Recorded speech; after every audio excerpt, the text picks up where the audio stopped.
Filho, Espírito Santo. Amém.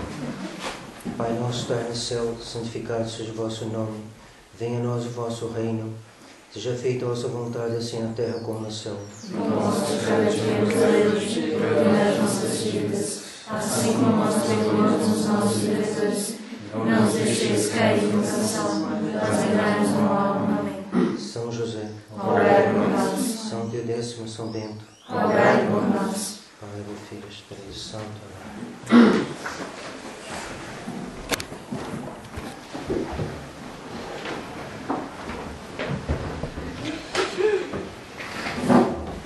Estamos começando hoje os nossos domingos de formação. Foi a pedido das irmãs, pedido dos fiéis. A gente vai abranger, as formações vão abranger temas variados. Na próxima reunião, nós vamos começar o apostolado da oração. Vou só dar algumas indicações antes de começar a conferência propriamente dita. Então, o apostolado da oração faz parte dessas iniciativas que vieram depois da Revolução Francesa. Eu não sei toda a história dela. Foi no século XIX, o padre Bartolomeu Tadei, que deu um grande desenvolvimento a ela.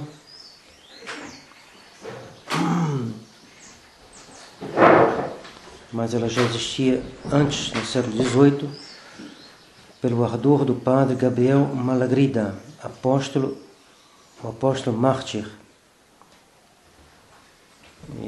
que teve considerado o terceiro filho da companhia, como o terceiro filho da companhia, e o apogeu, bom, aqui não dá muito para ler, porque é uma fotocópia de um livrinho muito acabado, mas digamos, depois da Revolução Francesa, várias iniciativas vão marcar, vão se desenvolver para remediar a decadência da sociedade. Entre elas, o apostolado da oração. Eu vou só ler algumas coisinhas sobre o apostolado da oração e depois passaremos para a nossa conferência, na conferência de hoje. Então, o apostolado da oração foi foi vivamente encorajado pelo Papa Pio XII. Ele dizia: o apostolado da oração, ao menos o estatuto do apostolado da oração diz, o apostolado da oração mapeia a união de fiéis que vivem não somente para a própria salvação, mas colaboram também com a oração e o sacrifício apostólicos para edificar o corpo místico de Cristo, ou seja, propagar o seu reino na terra. Sabendo que, como membros de Cristo, são responsáveis também pela salvação do próximo, unem sua vida com o mesmo Cristo, que está sempre a interceder no céu e a se oferecer no sacrifício da missa. Isto é, rezam e oferecem sacrifícios segundo as intenções do seu coração, do coração de Nosso Senhor, não só recitando certas fórmulas, mas também oferecendo toda a sua vida com Cristo a Deus Pai. Com esta oferta de si mesmos, desejam pôr em prática aquilo que pela fé sabemos, ou seja, que somos uma só coisa em Cristo, pela graça, numa inefável comunhão de vida, e que nos devemos conformar com Ele no trabalho, na oração e no sofrimento, à medida de nossas forças. Então, é uma grande reação católica diante da decadência e descristianização do mundo moderno. Pio XII dizia: com toda razão pode-se dizer que o apostolado da oração é uma forma perfeita de piedade para com o coração santíssimo de Jesus. E vice-versa, que a piedade para com o coração santíssimo de Jesus não se pode, de maneira alguma, separar do apostolado da oração. Então, ele tem três grandes práticas. Primeira, o oferecimento cotidiano do dia, que é a principal obrigação dos associados. Oferecer o dia, mesmo que não possa ir à missa, oferece o dia com todas as suas obras, orações, alegrias e sofrimentos, em união com Cristo, com as intenções de seu coração, segundo as quais ele, como cabeça do seu corpo místico, está continuamente intercedendo por nós e oferecendo-se em sacrifício. Então, é o oferecimento do dia em união com as missas, que se celebram naquele dia. Com a atitude, com essa união, com a intenção de Nosso Senhor de se oferecer por nós na cruz, intenção sempre renovada, tem intenção perpétua de Nosso Senhor, né? Mas que concretamente se renova em cada missa. Em virtude da nossa união com Cristo, essa oblação não só confere a nossas ações uma força impetratória e satisfatória, são feitas em união com Nosso Senhor, então adquire uma força maior, uma força que só Nosso Senhor pode dar, nem é maior, uma força que sem Nosso Senhor a gente não pode ter, mas transforma a nossa vida inteira num sacrifício de louvor e de expiação. Essa é a primeira prática, oferecimento do dia. Segunda, o sacrifício da missa e a comunhão reparadora.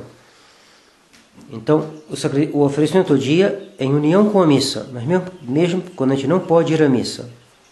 E é a principal obra, principal atividade do apostolado da oração.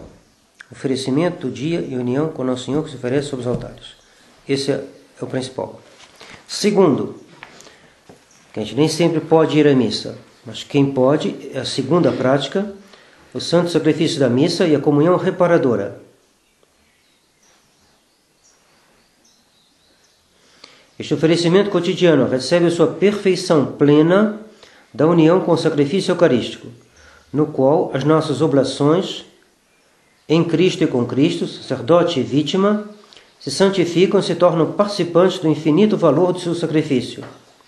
Portanto, unam os associados o mais intimamente possível seu oferecimento diário com o sacrifício da missa, e particularmente se persuadam que, sendo o pecado o maior obstáculo para o reino de Cristo, esse sacrifício proporciona o grande meio de satisfazer ao Eterno Pai, Eterno Padre, ofendido pelos nossos pecados, e também de desagravar as injúrias feitas ao mesmo Sagrado Coração de Jesus. Terceira prática, a devoção a Nossa Senhora. Conhecendo bem que a bem-aventurada Virgem Maria faz junto de Deus as vezes de nossa mãe advogada, e que sua intercessão dá às nossas orações uma eficácia particular, os associados recorrem ao imaculado e maternal coração da bem-aventurada Virgem Maria e por suas mãos oferecem a oblação cotidiana ao Sagrado Coração de Jesus e a Deus Pai. Oferece do dia através das mãos de Nossa Senhora. Além disso, são também aconselhados a rezar cada dia, como prova de confiança filial no coração misericordiosíssimo da Mãe de Cristo e Nossa Mãe, pelo menos uma dezena do Rosário de Nossa Senhora, ou também o terço inteiro, se for possível. No seu Williams acrescenta o Rosário, se for possível. É o que recomenda o Padre Jair também. Bom, na próxima vez falaremos um pouco mais e começaremos a recolher as admissões num livro, quem quiser fazer parte. O que tem que se fazer é pouca coisa, assim, para participar. O resto é desenvolver esse pouco e deixar nossa vida se impregnar por esse espírito de oferecimento da nossa vida, alegrias e tristezas, em união com Nosso Senhor. De maneira que a nossa vida seja realmente católica. Católico é aquele que é um outro Cristo. Se ele quer ser amigo do Nosso Senhor em alguns momentos, alguns minutos da semana, e no resto ser seu inimigo, ele não é um católico. Ele tem o nome de católico, mas ele não é um católico. O católico quer estar unido a Nosso Senhor. Isso nos leva ao tema de hoje. Nós vivíamos uma época, como diz aqui o Père Emmanuel, Padre Emmanuel, a época em que vivemos é indecisa e atormentada. Indecisa e atormentada. Indecisa porque o bem e o mal estão numa luta. E essa luta, ela terminará, Deus ganhará todas as lutas, é evidente. Mas a igreja passa por momentos de grande angústia. Como Nosso Senhor passou momentos de grande angústia no Jardim das Oliveiras. Então, a época que nós vivemos é muito incerta, indecisa e atormentada. Há um domínio do mal, mas há reações. As reações, a gente não sabe se elas terão algum desabrochar importante antes da vinda do anticristo, ou só depois da morte do anticristo. A gente não sabe. Então, a gente fica assim um pouquinho... A Senhora disse, no final, meu imaculado coração triunfará. Coincide com o fim do mundo, coincide com a morte do anticristo, pois tem um tempo de triunfo. Várias possibilidades são... há várias possibilidades. Então, a época em que vivemos é incerta e atormentada. A humanidade está inquieta e hesitante. Hesitante também porque ela tem pouca formação. A formação dos católicos hoje é muito rala, que faz com que o católico não sabe ser católico. Então ele fica hesitante também. Tantos acontecimentos, ele não sabe o que fazer, como julgar os acontecimentos. Dentro da sua própria vida, ele não sabe como agir. Se diante de uma decisão a tomar, ele não sabe qual decisão a tomar. Diante de várias coisas, o católico está hesitante. A humanidade, os católicos também, está inquieta e hesitante. Ao lado do mal, há o bem. Ao lado da propaganda revolucionária e satânica, há um movimento de renascimento católico, manifestado em tantas obras generosas e santas empresas. Uma delas é essa, outra é as Filhas de Maria, outra são os mosteiros beneditinos, outra é a Fraternidade de São Pio X, outra, por aí fora, a Cruzada Eucarística, outra, várias iniciativas generosas.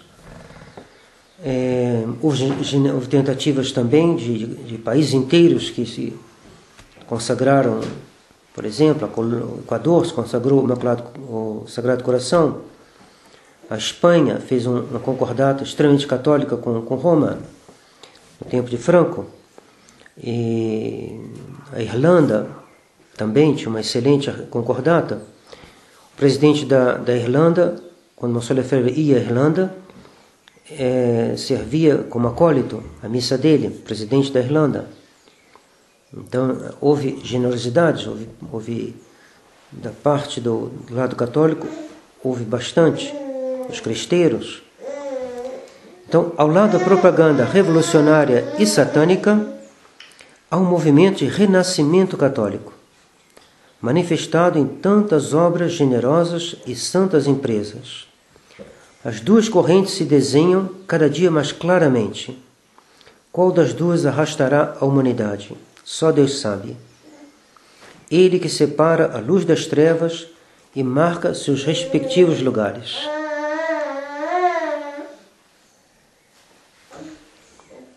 Aliás, é certo que a carreira terrestre da Igreja está longe de ser encerrada. Ela nunca tenha estado, talvez, tão aberta. Ele está falando no século XIX, então ele vai falar das possibilidades de apostolado que se abria à Igreja e dos terrenos que ainda não tinham sido explorados e que foram depois da morte dele, que foi o Polo Norte, foi o centro da África, foi a China também, ainda está o Tibete. Então houve missionários em todos os lugares. Qual é para nós, como se apresenta essa situação para nós? Vivemos no século XXI, aqui no Alto dos Micheios. Primeiro, uma observação. Nós vemos já há muito tempo, dentro do catolicismo, um duplo modo de tentar ser católico. O que, somado com a oposição contra a Igreja, faz, podemos dizer, 3 realidades. 4 até, se quiserem, botando os pagãos, os que ainda são pagãos ou de outras religiões. Mas, em geral, eles acabam se definindo ou a favor ou contra Nosso Senhor. Então vamos deixar só 3 posições. Tem os que são contra a Igreja, contra Nosso Senhor. Então, o comunismo, a Revolução Francesa. Então, os que são contra a maçonaria, né? Contra Nosso Senhor. Do outro extremo, tem os que são por Nosso Senhor, integralmente. E depois apareceu, a partir do século XIX, o chamado catolicismo liberal, o liberalismo católico. E é o que está, no momento, criando as principais dificuldades à Igreja Católica. Porque o Vaticano II não foi outra coisa senão a vitória do catolicismo liberal. O que é o catolicismo liberal? O liberalismo é uma doutrina que nega a realeza de Deus, de Nosso Senhor e de Deus. O liberalismo é uma repetição socialmente organizada, uma manifestação social, quase civilizacional, ou anticivilizacional, na qual os homens, alguns homens ao menos, um certo número de homens, renovam o não serviam de Lúcifer, isto é, eu não servirei. Deus mandou não matar, eu vou matar. Eu vou instituir o aborto, eu vou matar. E a lei de Deus? Eu tenho uma disputa com Deus, dizia um dos liberais franceses, que chegou a ser presidente da França. Eu tenho um caso, eu tenho uma disputa com Deus. Então os liberais, eles são uma coisa saída dos infernos. Por quê? Eles se opõem a Deus de uma maneira que a gente só conhecia em Lúcifer. E eles renovam. Bom, não são os primeiros. Caim também, há vários exemplos. Mas a maçonaria é uma coisa mais organizada, mais concatenada, e com um poder de ação muito grande. Deus diz que o homem não se separe, que Deus uniu. Liberais dizem, eu farei o divórcio. E não só fazem, em teoria, né? Defendem em teoria, a gente vê hoje em dia, o divórcio campeia. E aí vai por aí afora.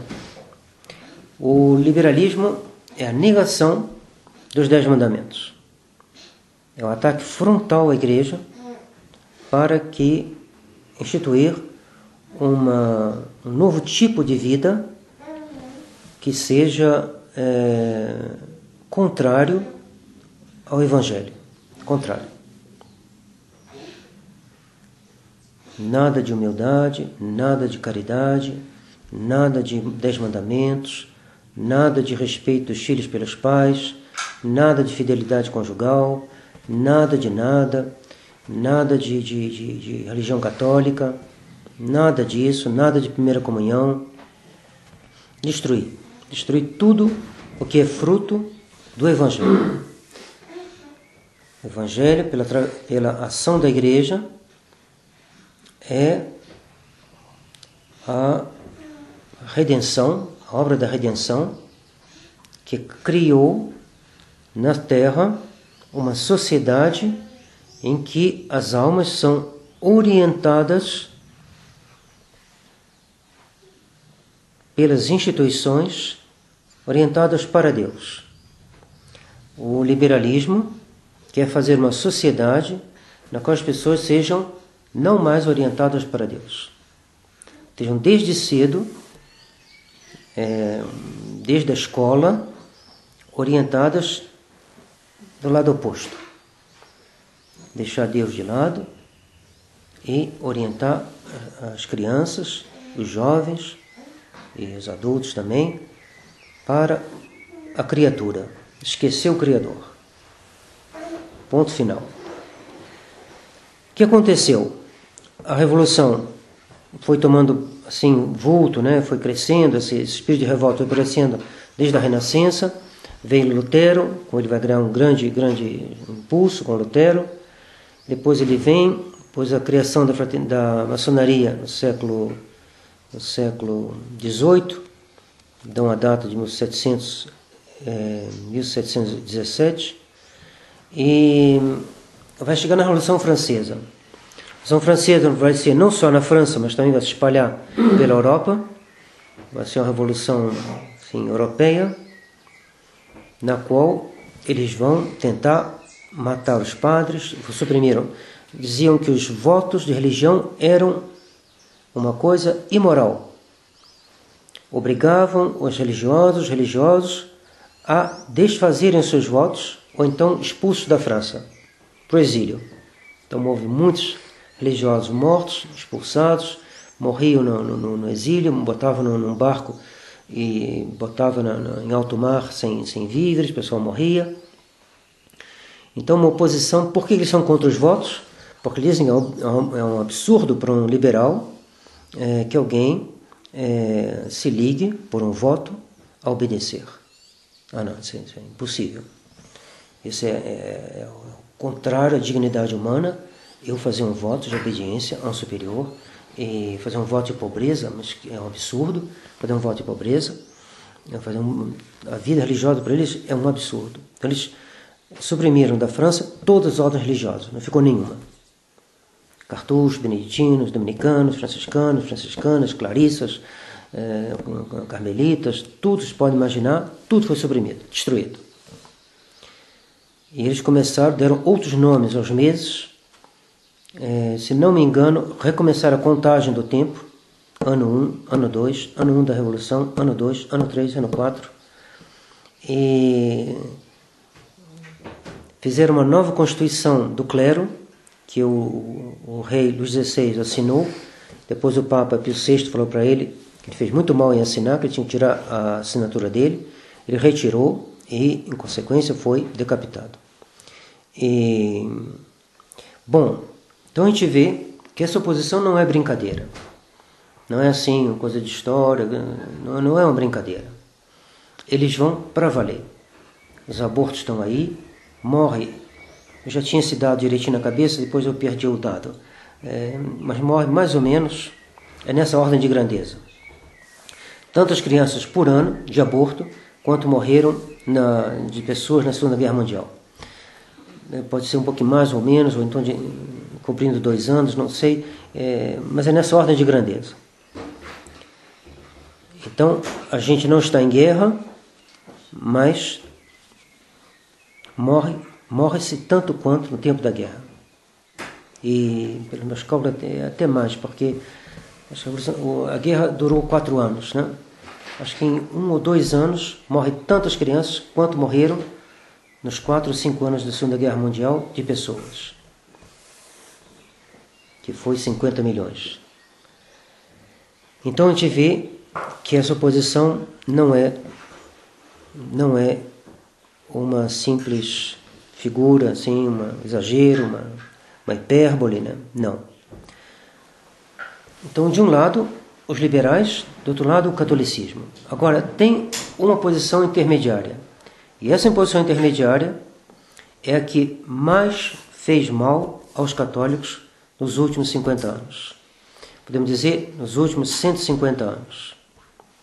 Pio IX dizia, os católicos liberais são os piores inimigos da Igreja, porque eles estão dentro da Igreja. E eles introduzem dentro da Igreja ideias que, vindo dos revolucionários liberais, nunca seriam aceitas. Mas como vem através de pessoas que vão à missa todo dia, de pessoas que são padres, de pessoas que são bispos, de pessoas que são papas, como Paulo VI e os papas Paulo VI até hoje, de João III até hoje, a coisa passa.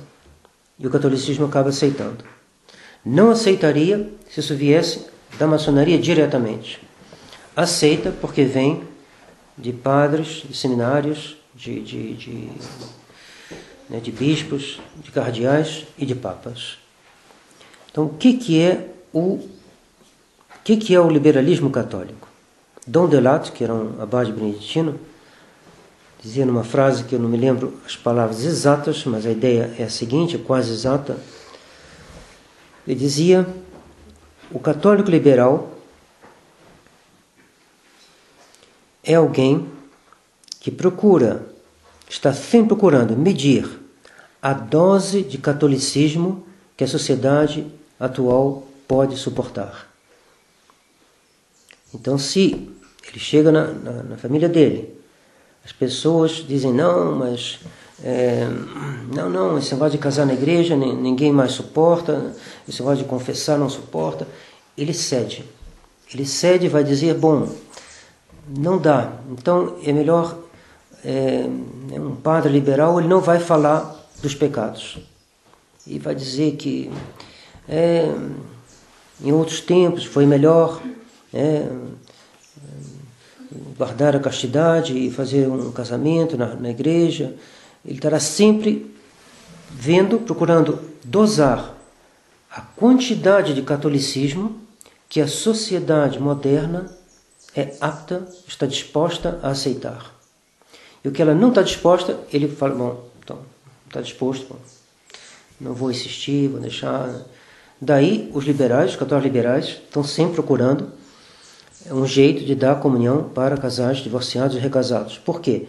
Porque eles dizem que a sociedade atual não suporta mais a ideia de ficar sem a comunhão quando se é divorciado ou recasado.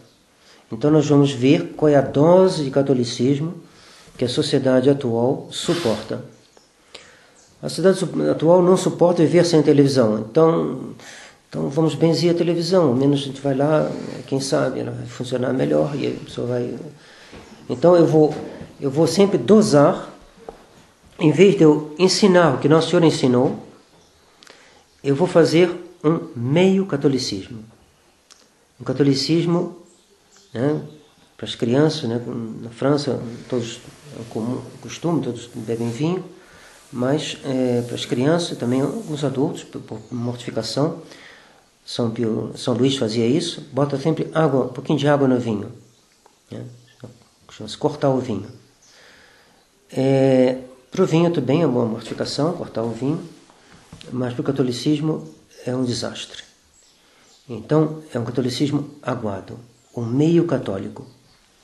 Um católico que dá parte da sua vida ao Nosso Senhor e parte da sua vida ao demônio. E ele vai andando assim, que nem uma gangorra. Ora é Nosso Senhor, ora é o demônio. Ora é Nosso Senhor, ora é o demônio. Reza o rosário, mas depois da novela. Novela primeiro, depois o rosário. Novela, rosário, novela, rosário, novela. E assim vai a pessoa. E depois ela cai, às vezes, num pecado mortal. Aquele pecado mortal já saiu da lista dos pecados mortais. Então ela vai e comunga. Então ela comunga, ela reza, depois peca mortalmente, depois comunga, e depois fica uma coisa que não é mais católico, simplesmente. É um catolicismo que não é mais católico. Então, é necessário que a gente tenha uma ideia exata do plano de Deus sobre nós. O que Deus quer de nós? Deus quer que a gente seja esse tipo de católico, metade católico, metade liberal, católico moderno? Não. Qual é o plano, então, de Deus sobre os homens? Esquecendo a Revolução Francesa, esquecendo tudo isso, esquecendo onde é que a gente vive, qual foi a nossa infância, a nossa juventude, esquecendo tudo. O que Deus quer dos homens? Vamos escutar o que diz São Paulo. É no Cristo que Deus nos elegeu, desde antes da criação do mundo, para que nós sejamos santos e irrepreensíveis diante dele. no seu amor, segundo o bom prazer da sua vontade, Ele nos predestinou a sermos seus filhos adotivos por Jesus Cristo, em louvor da magnificência da sua graça, pela qual nos tornou agradáveis os seus olhos em seu Filho bem-amado. Vamos reler, porque é muito denso, né? Então, qual é o plano de Deus sobre nós? Está aqui, está em São Paulo. A igreja sempre ensinou isso. A gente tem que olhar o que Deus, qual é o plano de Deus. Se eu fizer um plano da minha cabeça, fizer um plano adaptado ao mundo moderno, se eu fizer um plano cheio de concessões ao mundo moderno, como diz São Paulo, ele vai dizer aqui na frente, correu muito, mas correu fora do caminho, não adiantou nada. Né? Às vezes o sujeito corre lá, o juiz apita, né? A bandeirinha faz assim, impedido. O sujeito corre, apitou, o juiz já apitou, para aí, está perdendo tempo. O seu gol não valeu nada. A torcida até grita, gol, não ouviu o juiz apitar antes, não valeu nada o seu esforço. Então, não adianta correr fora do caminho. Mas é necessário então saber qual é o caminho. E o caminho é o plano de Deus sobre nós. É no Cristo. Você recusa Nosso Senhor, e se você recusa a igreja, que a igreja não é outra coisa senão o Nosso Senhor Jesus Cristo comunicado a nós, quando São Paulo perseguia os católicos, Nosso Senhor apareceu para ele e falou: Saulo, Saulo, por que me persegues? Quem persegue a igreja, persegue o Cristo. Então, Cristo, Nosso Senhor, é a igreja. Então, é no Cristo que Deus nos elegeu. Então, Cristo, é nele que nós somos eleitos, nós fazemos uma coisa com ele. São Agostinho fala o Cristo total. É no Cristo que Deus nos elegeu. Nos criou. Quantas outras criaturas Ele podia ter criado no nosso lugar? Nos criou. Nos chamou à existência. Depois dessa existência, nos chamou à fé católica, pelo batismo. Nos chamou à vida sobrenatural. Tudo isso em quem? No Cristo. Que o Cristo é a sabedoria do Pai. O Cristo é o Verbo. E o Cristo, Deus cria todas as suas coisas no Cristo, pelo Verbo, que o Verbo é a sabedoria de Deus. Na verdade, a Trindade toda que cria, mas como a criação, a sabedoria de Deus se manifesta na criação e mais ainda na redenção, essa restauração da ordem sobrenatural, então é uma obra de sabedoria. E toda sabedoria reside em plenitude na alma de Nosso Senhor Jesus Cristo, essa alma criada do Cristo. Essa plenitude da sabedoria criada que reside na alma do Nosso Senhor. Participação da sabedoria criada. Porque a alma do Nosso Senhor faz uma só coisa com o Verbo, é uma pessoa só. Então há no Cristo uma vida divina, de maneira por natureza, né?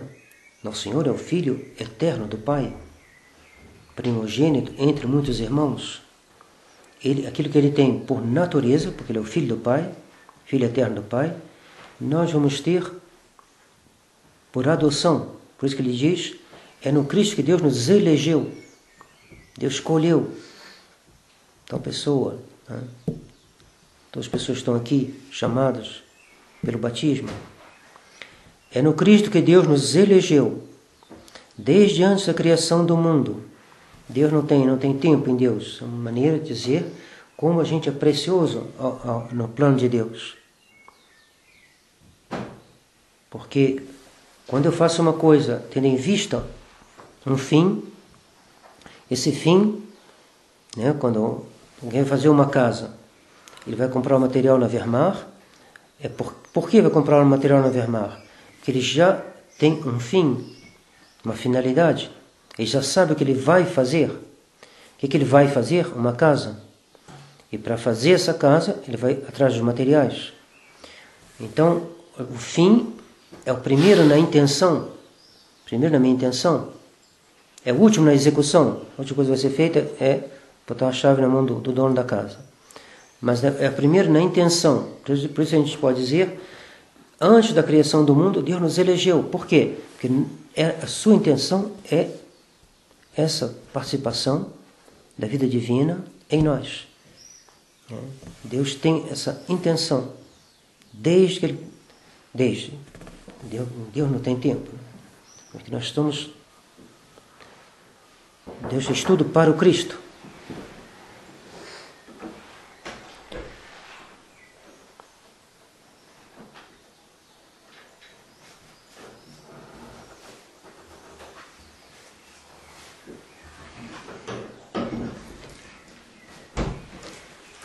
Então, é no Cristo que Deus nos elegeu, desde a criação do mundo, para que sejamos santos e repreensíveis diante dele. O objetivo. Para que ele nos elegeu? Para que sejamos santos e repreensíveis diante dele. Então, isso dizer que o mundo moderno não comporta isso, que os jovens de hoje não podem, não dá para falar tal coisa, é bobagem, completa bobagem. Deus nos elegeu para que sejamos santos, tais qual os apóstolos foram santos. São Agostinho diz, falando assim, diz, olha, se nós aqui, no tempo que nós viveu no século IV, V, se nós tempos que nós vivemos, já temos tanta dificuldade em combater o demônio, estando ele encadeado, o que será dos santos dos últimos tempos, quando eles terão que lutar contra o demônio que estará desencadeado? No entanto, eu penso que tem alguns santos no nosso tempo que aguentariam o tranco, e seriam capazes de viver nesses tempos. Então a gente vê, é a mesma santidade, não tem nenhuma diferença. Ao contrário, só a diferença é para ser mais santo agora do que no tempo de Santo Agostinho. Então, é no Cristo que Deus nos elegeu, desde antes da criação do mundo, para que sejamos santos e irrepreensíveis diante dele. No seu amor, segundo o bom prazer da sua vontade, ele nos predestinou a sermos seus filhos adotivos por Jesus Cristo.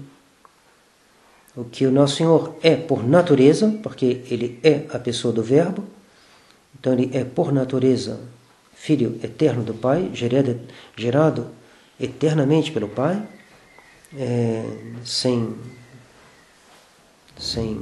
sucessão de tempo. Deus gera eternamente o seu Verbo, fora do tempo. E o Verbo, o Filho é igual ao Pai. O Pai não é superior ao Filho. É a vida da Trindade, que é um mistério que nós contemplaremos no céu. Então, isso que ele tem por natureza divina, né? Nós temos por adoção. Nos predestinou a sermos seus filhos adotivos por Jesus Cristo, em louvor da magnificência da sua graça. Agora vem a causa final mesmo. Tudo isso foi para o homem, para que ele fosse repreensível, santo, mas para quê? Em louvor da magnificência da sua graça, pela qual nos tornou agradável aos seus olhos em seu Filho bem-amado. Então, é uma obra de santidade que é operada pela Igreja. A Igreja sempre foi santa. Una Santa Católica Apostólica Romana. Santa. A Igreja sempre foi santa. E o católico liberal é às vezes não percebe, mas ele é um covarde do ponto de vista do que Deus confiou a ele. Deus pede a ele mais. E ele resolve dar menos. Porque ele resolve que, tendo nascido no século 21 ou 20, ele não está em condições de dar o que se dava nos tempos passados. Em outros termos, o apóstolo São Paulo, que tinha sido elevado ao terceiro céu, e que entre todos foi escolhido por Deus para pôr em luz, como ele diz ele mesmo, o plano do mistério escondido em Deus depois de todos os séculos. Ele marca o plano divino sobre nós. Nós vemos o grande apóstolo trabalhar sem cansar a dar a conhecer esse plano eterno, estabelecido por Deus Ele mesmo, para realizar a santidade em nossas almas. Porque todos os esforços do apóstolo tendem, como ele se dá o trabalho de dizer, a bem pôr em luz o plano dos desígnios de Deus. Bem pôr em luz essa economia dos desígnios de Deus. Por que ele tem tanto zelo para isso? Porque se a gente não entender isso, a gente não vai chegar lá. Se o arquiteto fez um plano, ele não comunica o plano ao pedreiro, o pedreiro não vai fazer o que o arquiteto pediu. Não me deram plano nenhum. A culpa não é minha. Te deram o plano sim. Você que não quis escutar. Bom. Então pega o plano, vamos ver qual é o plano. Entre as almas que procuram Deus, tem muitas que chegam a Ele com grande dificuldade.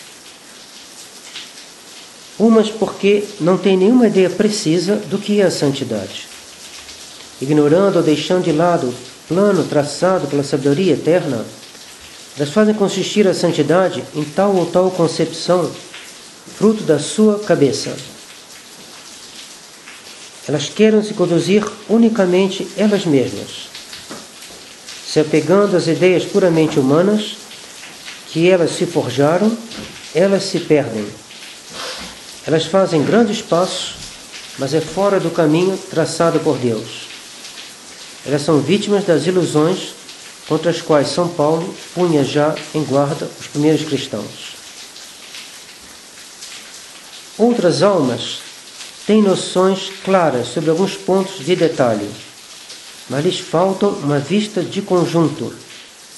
Se perdem em detalhes, não tendo uma visão sintética. Imagina uma pessoa que tem tanta devoção a Santa Luzia, que diante do Santíssimo exposto, ela não faz genuflexão com os dois joelhos, e vai para o altar lateral e fica ali, e durante a bênção do Santíssimo, ela fica lendo um livro de devoção diante do estado de Santa Luzia. Certamente vem de um desejo bom, ela quer honrar os santos, mas ela se perde um pouco, um pouquinho equivocada. Diante do Santíssimo Sacramento, a gente dá preferência ao Criador, e não aos seus anjos e aos seus santos. Isso que é um pouco evidente, pode acontecer em coisas menos evidentes. A gente pode, às vezes, achar que, não sei, eu tenho que imitar em tudo um santo determinado. É uma ideia errada. Querer imitar em todos os detalhes um santo é a maneira mais eficaz de não se tornar santo, dizia um cartucho. Por quê? Porque Deus tem coisas que Ele te pede a você e não pediu ao outro. Então procure ver qual o caminho pelo qual Deus te chama.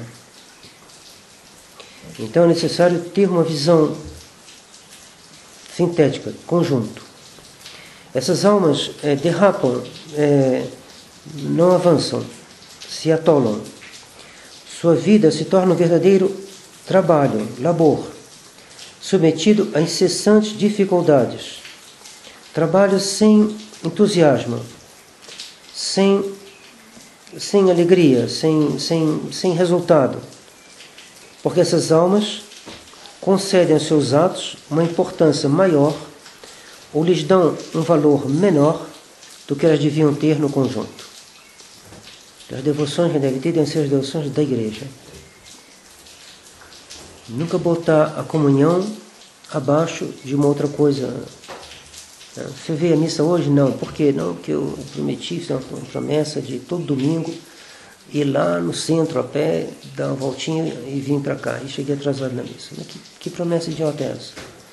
Não, eu prometi que se eu passasse, eu prometi ir todo domingo no centro.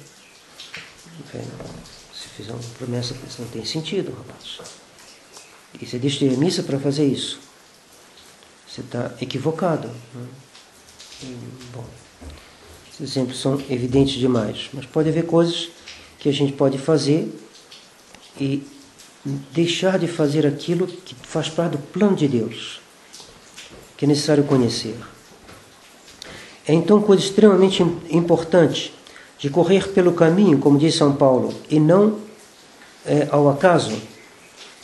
Tem gente que diz que não, hoje em dia não é necessário mais fazer penitência, é andar ao acaso, é sair da linha que Deus traçou. Que a gente pode variar do modo de fazer penitência, sim.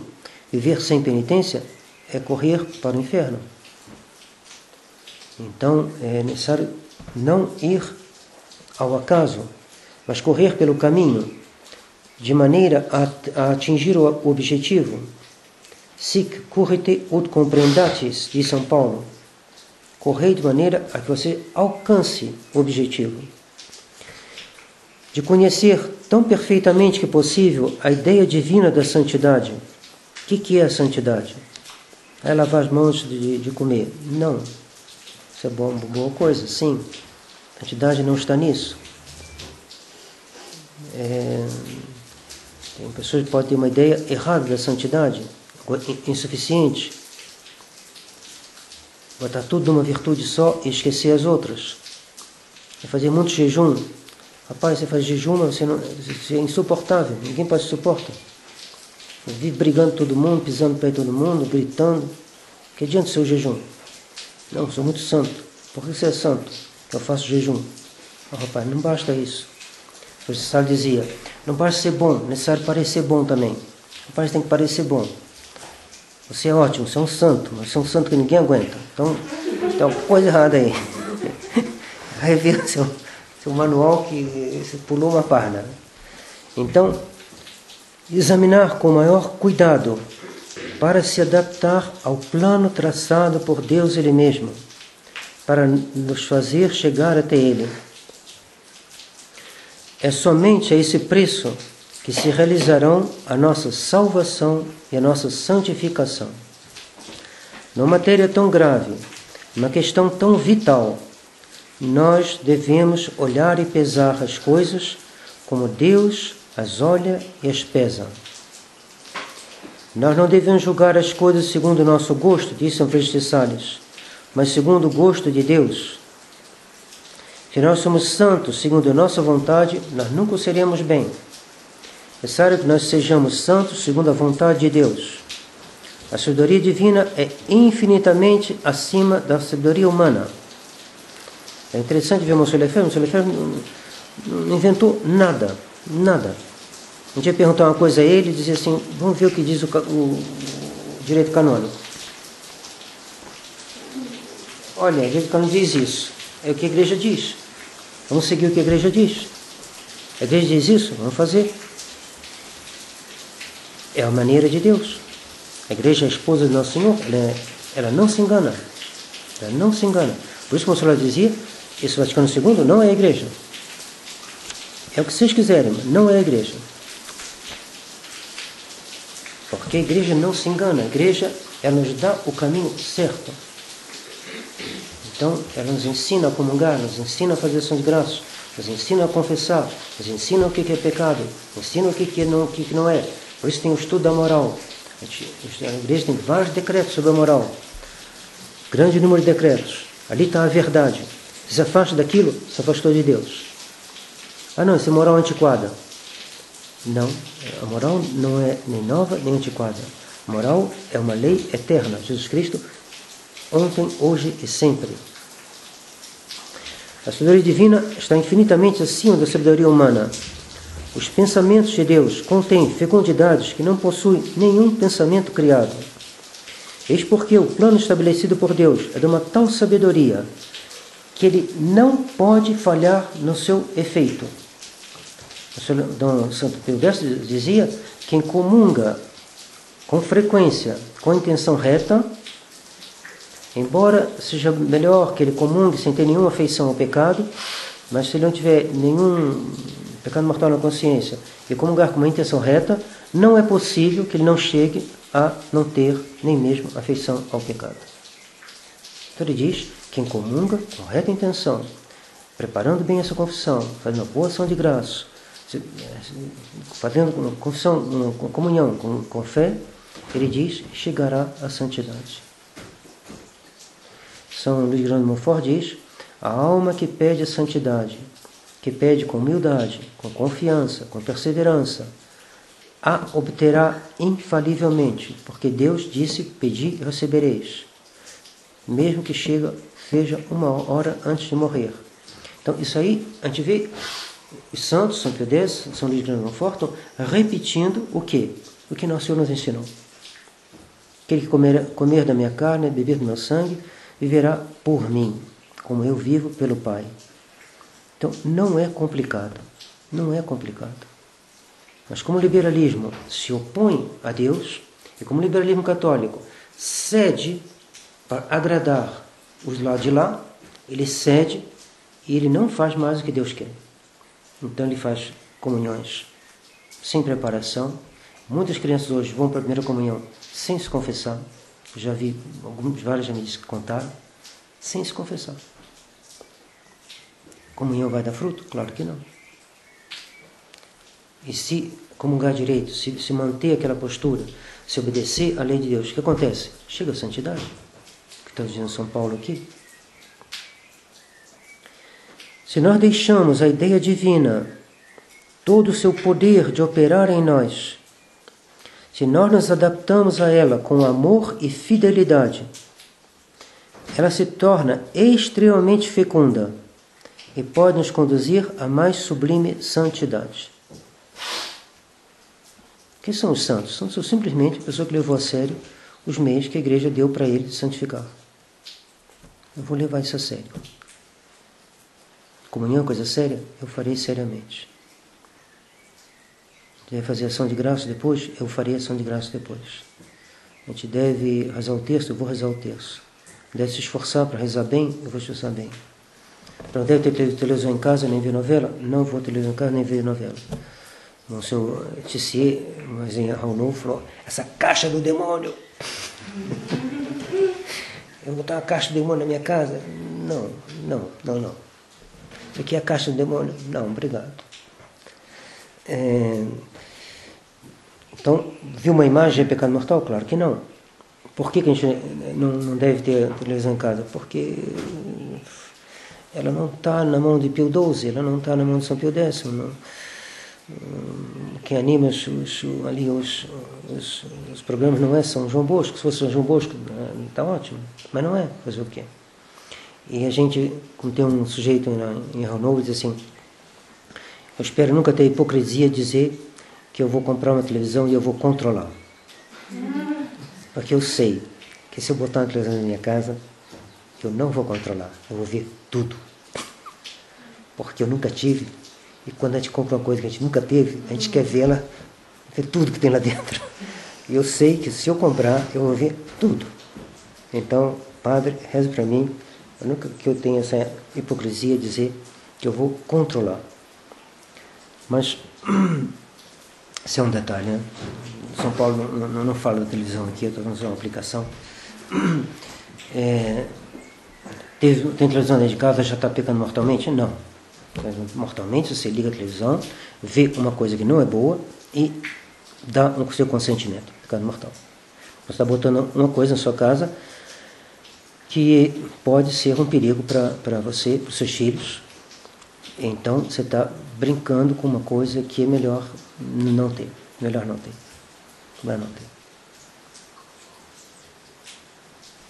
Mas só, isso que é só uma aplicação. Contemplemos então, à luz da revelação, o plano de Deus sobre nós. Essa contemplação será para nossas almas fonte de luz, de força e de alegria. Eu vou primeiro dar uma ideia inteiramente geral do plano divino. Depois retomaremos a exposição em detalhe. O livro todo, a exposição em detalhe de todos os meios de santificação que Deus nos deu.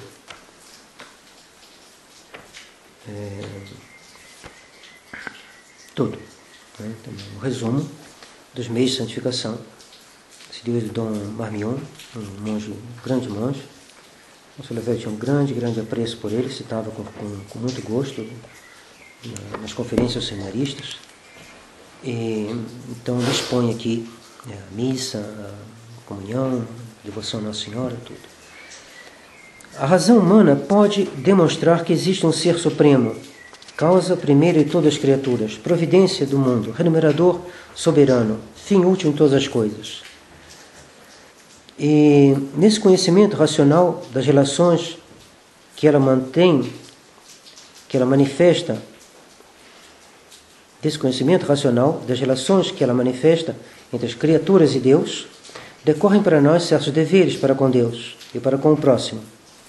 Deveres que no seu conjunto fundam o que nós chamamos de lei natural, cuja observação constitui a religião natural. Só que nunca houve uma situação puramente natural para o homem. Nunca houve. Deus, ao criar Adão e Eva, o elevou à ordem sobrenatural. Então, apesar de existir uma natureza humana, nunca houve um estado puramente natural para o homem. Apesar de que as almas que estão completamente isoladas do cristianismo podem ter conhecimento da lei natural, que o filho deve respeitar o pai, e fará isso naturalmente, mesmo sem a graça, ele poderá fazê-lo, que a razão mostra. Mas não existe um estado puramente natural. Se os índios do Brasil estavam sem os sacramentos, isso era um estado ruim. Né? Havia escritores na França que diziam, não, os índios do Brasil é a vida natural, a inocência natural, é o bom selvagem. Lá eles vivem uma vida realmente inocente. Não, uma vida de pecado. Só que eles não tinham o acesso aos sacramentos.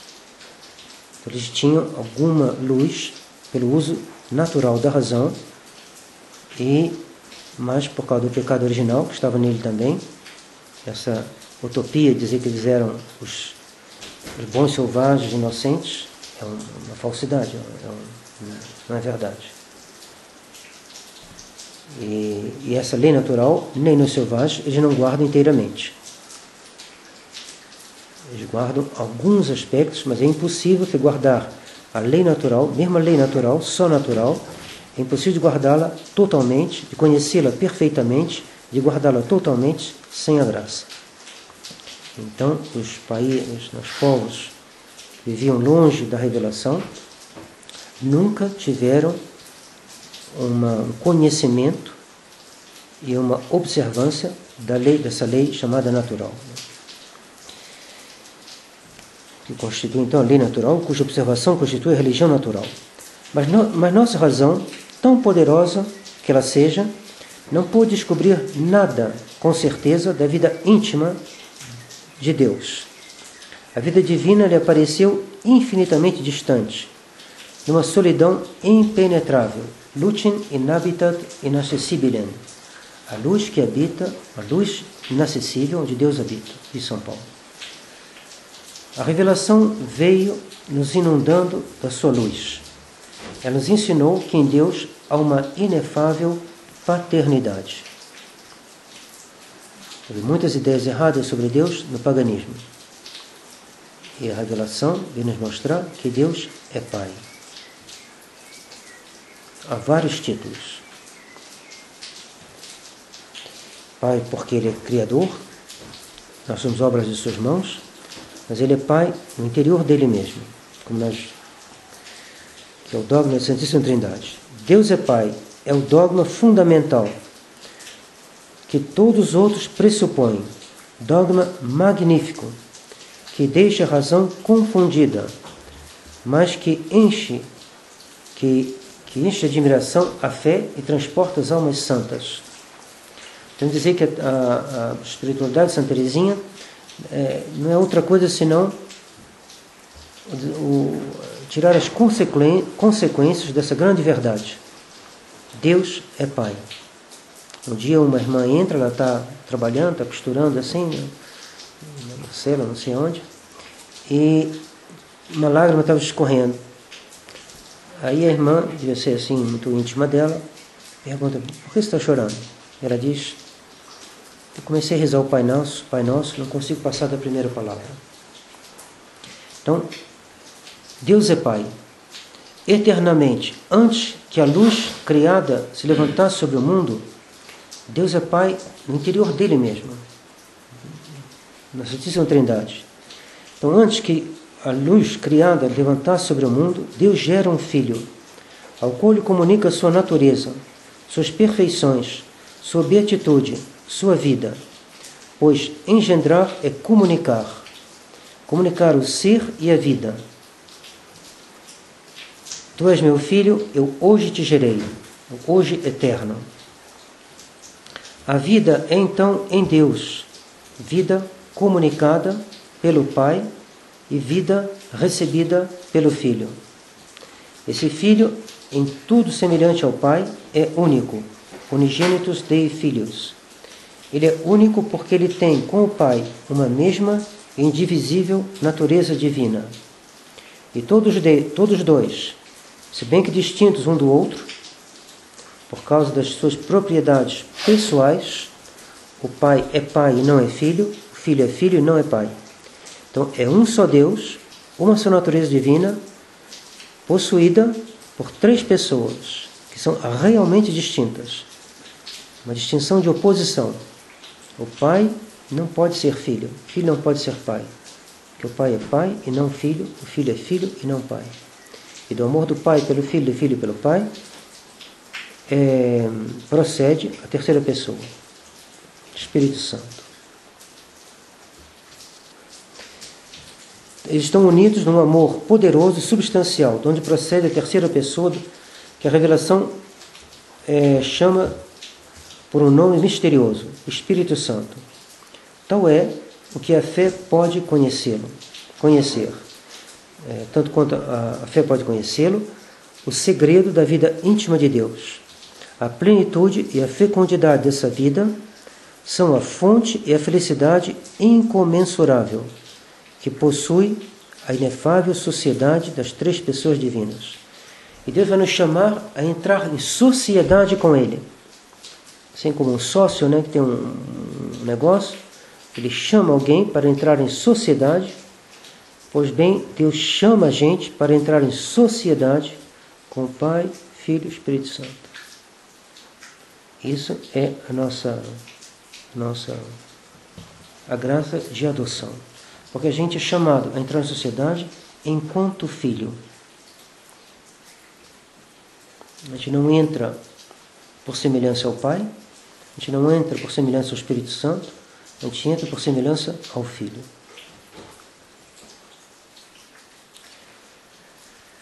Por natureza, Deus não tem senão um filho. Por amor, Ele terá uma multidão inumerável de filhos.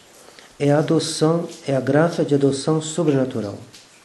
Essa vida divina tão transcendente que Deus, só Ele tem o direito de vivê-la, essa vida eterna que o Pai comunica ao seu Filho único e por eles ao seu comum Espírito, Deus decretou de chamar as criaturas a compartilhar desta vida. Por um transporte de amor que tem sua fonte na plenitude do ser e do bem que é Deus, esta vida vai transbordar do seio da divindade para atingir e beatificar, elevando-os acima de sua natureza, os seres tirados do nada. Essas puras criaturas, Deus dará a qualidade e fará escutar o doce nome de filhos. A gente, que somos puras criaturas, somos chamados a entrar em sociedade dessa vida divina. Realizada em Adão desde a aurora da criação, em seguida atravessada pelo pecado do chefe do gênero humano, que arrastou toda a sua raça na desgraça, esse decreto de amor será restaurado por uma invenção maravilhosa de justiça e de misericórdia, de sabedoria e de bondade.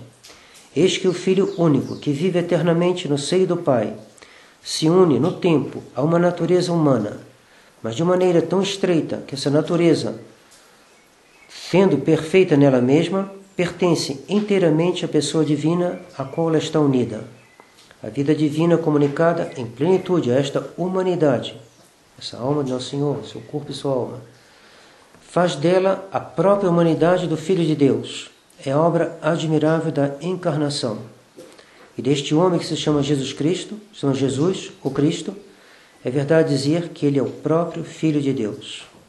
Mas esse Filho, que por natureza é o único do Pai eterno, unigênitus Dei Filhos, Filho unigênito de Deus, não aparece aqui que para se tornar, aqui na terra, que para se tornar o primogênito de todos aqueles que o receberão, depois de terem sido resgatados por ele. Por isso que o Monsenhor dizia, no céu não tem budista. Buda não leva ninguém para o céu. Se um budista se salva, ele se salva por Nosso Senhor. E ele é irmão de Jesus Cristo. Ele chega lá e fala, eu sou irmão de Buda, vou entrar. Não. Você é irmão de Jesus Cristo? Se é, entra. Se não é, você não pode entrar. Não existe protestante no céu, não existe budista, não existe espírito, não existe muçulmano. Só existe o quê? Quem é irmão de Nosso Senhor, participante da graça que lhe foi dada. Da graça que ele possui por natureza, que ele nos comunica. Ele é o primogênito entre muitos irmãos. Ele só, nascido do Pai, nos esplendores eternos, ele só, filho por direito. Ele é constituído chefe de uma multidão de irmãos, aos quais, por uma obra redentora, ele dará a graça da vida divina. Então, através da morte na cruz, Nosso Senhor mereceu que a gente recebesse novamente o que nós tínhamos perdido em Adão. Isto é, a graça da vida divina, que consiste em conhecer a Deus como Deus se conhece e amar a Deus como Deus se ama.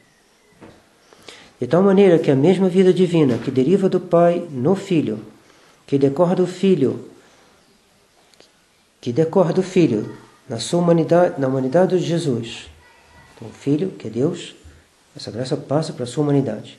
Circulará pelo Cristo em todos aqueles que aceitarão, que quererão aceitá-lo. E ela os conduzirá até o seio beatificante do Pai, lá onde o Cristo nos precedeu. Os precederei, os prepararei uma morada. Depois de ter soldado para nós aqui embaixo, pelo seu sangue, o preço de um tal dom. Toda santidade consistirá então a receber do Cristo e pelo Cristo que possui a plenitude e que se estabeleceu o único mediador. Então toda santidade consistirá em receber do Cristo e pelo Cristo essa vida divina, a conservá-la. Importante, a criança de primeira comunhão, proteja essa criança, que o demônio vai se aproximar. O demônio, quando viu Nosso Senhor, a santidade que ele tinha, 30 dias de jejum, ele se aproxima para tentá-lo, porque o demônio tem inveja.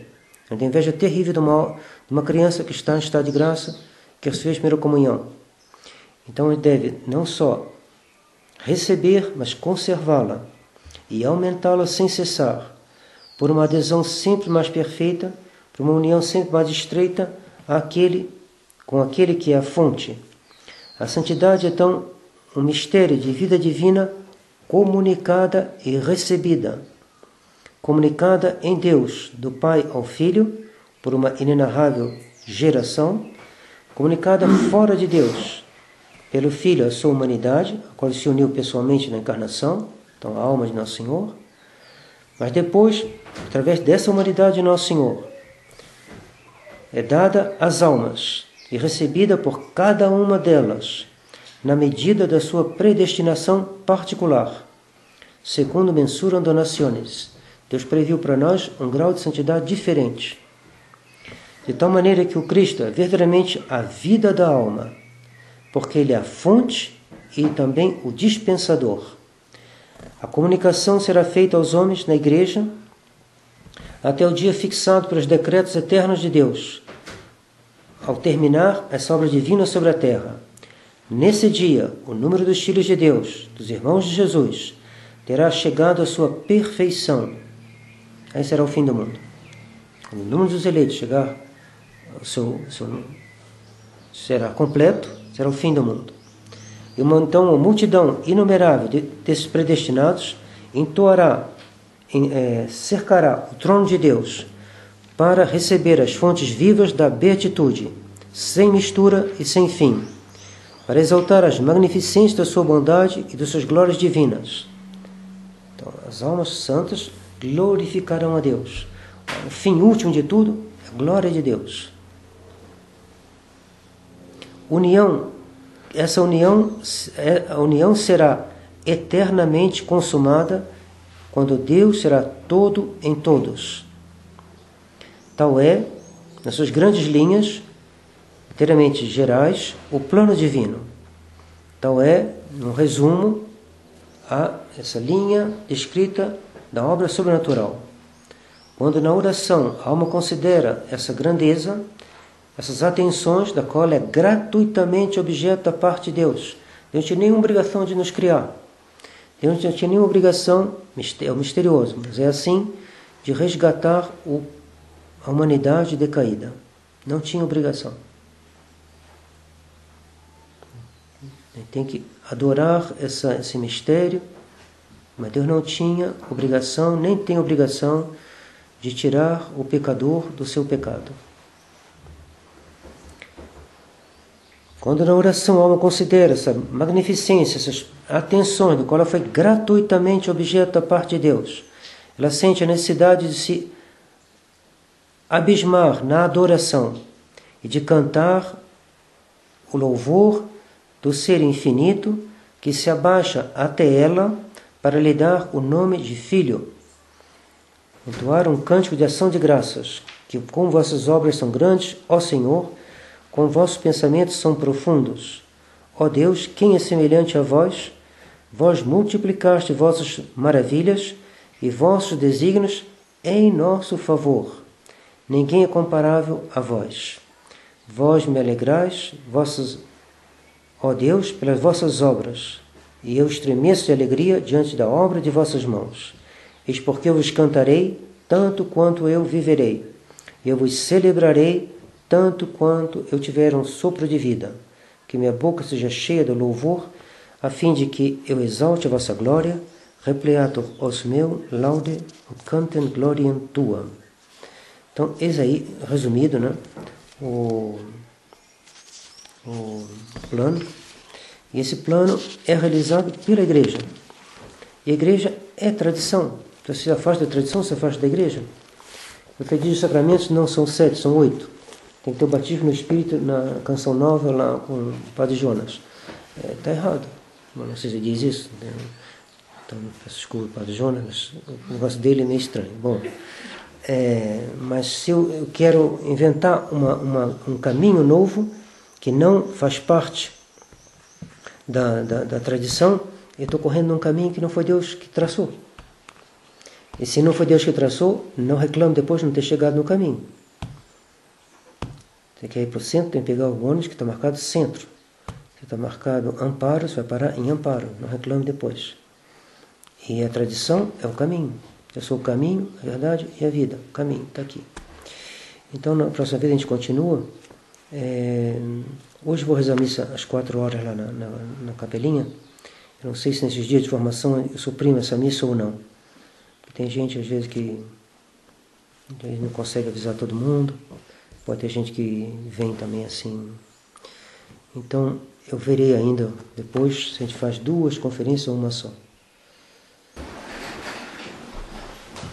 Ave Maria, cheia de graça, o Senhor é convosco. Bendita sois vós entre as mulheres. Bendito é o fruto do vosso ventre, Jesus. Santa Maria, Mãe de Deus, rogai por nós, pecadores, agora e na hora de nossa morte. Amém. São Bento, rogai por nós. Santa Escolástica, rogai por nós. Pai, Filho e Espírito Santo. Amém.